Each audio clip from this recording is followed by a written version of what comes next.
सुनिए और सब्सक्राइब करिए, लोगों तक पहुंचाइए, अधिक से अधिक लोगों तक। एक व्यापारी का व्यापार डूब गया, बैंक का कर्जा हो गया,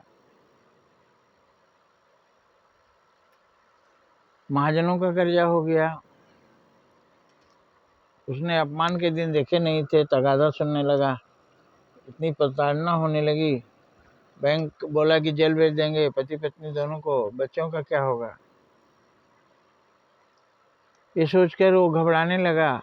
कुछ दिन तक झेला, उसके बाद बर्दाश्त की सीमा उसकी पार हो गई। उसने अपने बच्चों को भी जहर दे दिया, खुद भी जहर खा के चारों समाप्त हो गए। ये अच्छा हुआ क्या? इनकम करेंगे तो इनकम टैक्स लेगी सरकार, और अगर कोई डूब गया तो वो लाज से मर जाएगा, लोक लज्जा से अपने प्राण त्याग देगा। क्या यही सही है? उसे मर जाना चाहिए।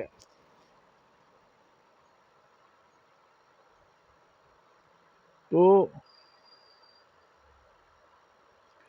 एक जगह ऐसे एक व्यापारी 8 परिवार पूरे के पूरे एक कार के अंदर जहर खा के बंद हो गए। लोगों को पता चला, ले जाके अस्पताल में भर्ती कराए। 7 मर चुके थे। एक जो मालिक था वो अभी उसकी सांसें चल रही थी, अस्पताल जाते जाते वो भी मर गया।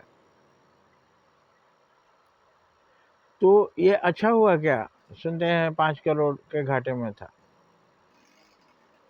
ये तमाम बड़े बड़े व्यवसायी, कोई विजय माल्या है, कोई नीरव मोदी है, कोई ललित मोदी है, ये लोग हजारों हजार करोड़ रुपए लेकर भाग गए। अब इन पर आरोप भी लग रहा है कि सरकार उनको बचा रही है। सरकार ने उनको पैसा देकर भगा दिया। अपने लोगों की ये लोग मदद कर रहे हैं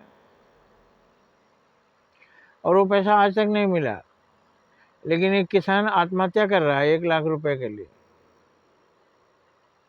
अरे उससे बांड भरवाइए, जीवन में कभी भी पैसा होगा तो सरकार को देगा, लेकिन उसे जीने का अधिकार दीजिए। कोई क्राइम नहीं है ना, वो भागा नहीं है, उसका व्यापार डूब गया। हजारों लाखों व्यापारी दे रहे हैं पैसा सरकार को, इनकम टैक्स, सेल टैक्स तो अभी जीएसटी हो गया है। लेकिन उसमें अगर 2-4 कहीं फेलियर हो रहे हैं, फ्रॉड ना हो, जांच कीजिए। सचमुच अगर उसका फेल हो गया, वो आदमी जान दे दे तभी अच्छा है कि उसकी जान बचाना जरूरी है, मेरे समझ से जरूरी है। और उन लोगों को चुपचाप मरने के बदले सब जगह सूचना देना चाहिए, पत्र व्यवहार करना चाहिए, सार्वजनिक करना चाहिए। मेरा व्यापार डूब चुका है, मुझे बचाइए, मुझे सहायता कीजिए, मैं मरना नहीं चाहता। लेकिन जितना टॉर्चर होता है, जितना दिमाग खराब होता है, जितना अपमान होता है, उसकी वजह से उनका प्राण का दुखी तो ऐसे ही लगता है। कभी भी ब्रेन हेमरेज हो सकता है, कभी हार्ट फेल हो सकता है, कभी वो मर सकते हैं, कोई असाध्य बीमारी हो सकती है।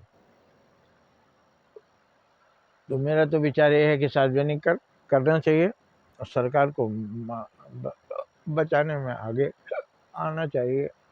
स्वयंसेवी संस्थाओं को, करोड़पतियों को सुनते हैं कि कौन कौन है ऐसे जिन्होंने अपनी पूरी संपत्ति गरीबों में दान कर दी। कौन गरीब को दान किए भैया? मेरे समझ से जिनको जरूरत नहीं थी उन लोगों ने ले लिया, और जो मर रहे हैं, जो मरने वाले हैं, जो आत्महत्या करने वाले हैं, वैसे लोगों को आप नहीं देंगे। दीजिए, जीवन बचाइए, सबसे बड़ा धर्म यही है। आपके अंदर कोई भी शक्ति आई तो शक्ति से आप निर्बलों को बचाइए। आप शक्तिमान हैं तो जो शक्तिहीन है उनको आप शक्ति दीजिए। जय हिंद, जय भारत।